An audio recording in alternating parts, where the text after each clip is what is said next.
अल्लाह ने इस दुनिया में 1,24,000 पैगंबरों को भेजा। उनमें सबसे पहले पैगंबर, सबसे पहले इंसान हजरत आदम अलैहिस्सलाम थे, जिनको अल्लाह ने बिना माँ बाप के पैदा किया था। जब अल्लाह ने हजरत आदम को पैदा करना चाहा, हजरत जिब्राइल अलैहिस्सलाम को हुक्म दिया, जाओ जमीन से एक मुट्ठी मिट्टी उठा कर लाओ। जब हजरत जिब्राइल अलैहिस्सलाम ने जमीन से मिट्टी उठानी चाही तो जमीन ने कहा कि आप इस मिट्टी को क्यों लेना चाहते हैं? तो आपने बताया कि अल्लाह इस मिट्टी से इंसान को बनाएगा जो जमीन पर अल्लाह का खलीफा होगा। इस पर जमीन कहने लगी कि मैं अल्लाह की पनाह मांगती हूँ इस बात से कि मुझसे कुछ कम किया जाए कि मेरी कोई चीज खराब की जाए। तो हजरत जिब्राइल अलैहिस्सलाम बिना मिट्टी लिए वापस चले आए और अल्लाह से अर्ज की, ए मेरे रब, जमीन ने तेरी पनाह मांगी तो मैं तेरे नाम और तेरी इज्जत का अदब रखते हुए वापस आ गया और उसे पनाह दे दी। फिर अल्लाह ने हजरत मिकाइल को भेजा तो वो भी इसी तरह वापस आ गए। फिर अल्लाह ने हजरत इजराइल को भेजा। जब जमीन ने उनसे पनाह मांगी तो उन्होंने फरमाया कि मैं इस बात से अल्लाह की पनाह मांगता हूँ कि मैं उसके हुक्म पर अमल किए बगैर वापस चला जाऊं। फिर उन्होंने जमीन से मिट्टी ली और अल्लाह की बारगाह में हाजिर हो गए। तो अल्लाह ने हजरत इजराइल को रूह कब्ज करने का काम दे दिया और अल्लाह ने फरमाया, तूने ही इस मिट्टी को अलग किया है, अब तू ही इसे जमीन में मिलाएगा।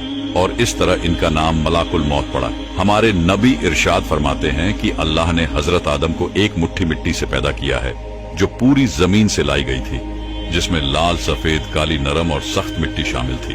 बाज मुफस्सिरीन ने लिखा है कि हजरत आदम अलैहिस्सलाम की मिट्टी में 60 किस्म के रंग शामिल थे। तमाम रंग आपकी औलाद में पाए जाते हैं। जब मिट्टी आ गई तब उसका गारा बनाया गया।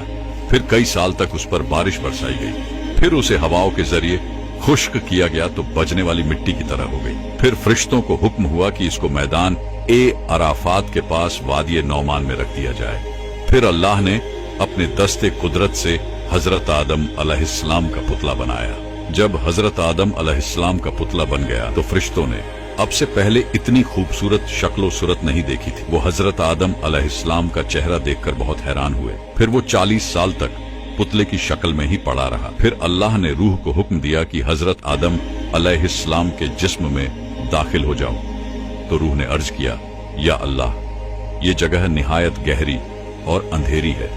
3 बार अल्लाह ने हुक्म दिया और तीनों बार यही अर्ज की तो अल्लाह ने फरमाया, ना चाहते हुए दाखिल हो रही हो तो निकलने में भी सख्त तकलीफ होगी। इसी वजह से जब इंसान के जिस्म से रूह निकलती है तो बहुत तकलीफ होती है। सबसे पहले रूह हजरत आदम अलैहिस्सलाम के सर में दाखिल हुई तो आपको छींक आ गई। तो अल्लाह ने आपके दिल में अल्हम्दुलिल्लाह कहने का इल्हाम फरमाया तो आपने अल्हम्दुलिल्लाह कहा तो इस पर अल्लाह ने खुद या रेहमुकल्लाह कहा। जब आपके सारे जिस्म में रूह पहुंच गई तो अल्लाह ने फरमाया, ए आदम, बता मैं कौन हूं? हजरत आदम ने कहा, तू अल्लाह है, तेरे सिवा कोई इबादत के लायक नहीं।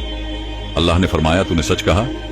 फिर अल्लाह ने हजरत आदम अलैहिस्सलाम को फरिश्तों की बैठी हुई जमात के पास भेजा और फरमाया, जाकर कहो अस्सलामु अलैकुम। तो उन्होंने फरिश्तों से कहा, अस्सलामु अलैकुम। तो इस पर फरिश्तों ने जवाब दिया, वालेकुम अस्सलाम रहमतुल्लाह। फिर अल्लाह ने फरमाया, ए आदम, ये तुम्हारा और तुम्हारी औलाद के बीच का सलाम है। तो इस तरह हजरत आदम अलैहिस्सलाम की तख्लीक हुई।